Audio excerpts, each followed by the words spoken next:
I'm Holly Dietz, and these are my weird ideas. This is episode 8, a short episode where we talk about solutions. Or is it problems?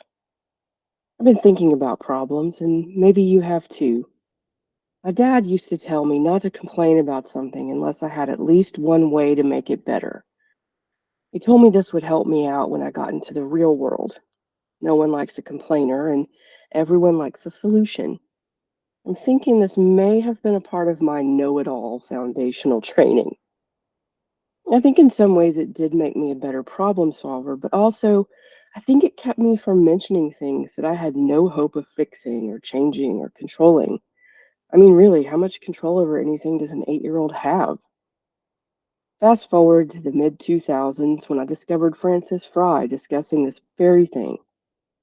She said that instead of promoting accountability, it actually encourages folks to turn a blind eye to problems they see but can't figure out how to fix.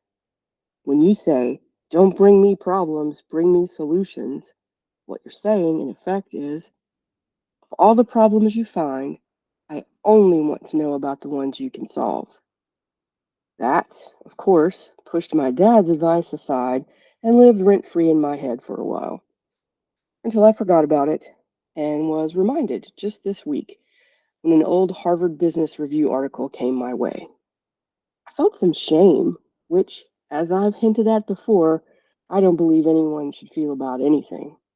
But that's a topic for another day. So, why did I feel shame at remembering this? Because I have two problems that I absolutely cannot solve right now. They're beyond my capabilities, and in one instance, I don't even have access to the tools to do a diagnostic, so to speak. These are problems that I now realize I've had for more than 3 years. 3 years. So, what do I do? Who do I tell? Is there a cosmic list or a universal spreadsheet somewhere?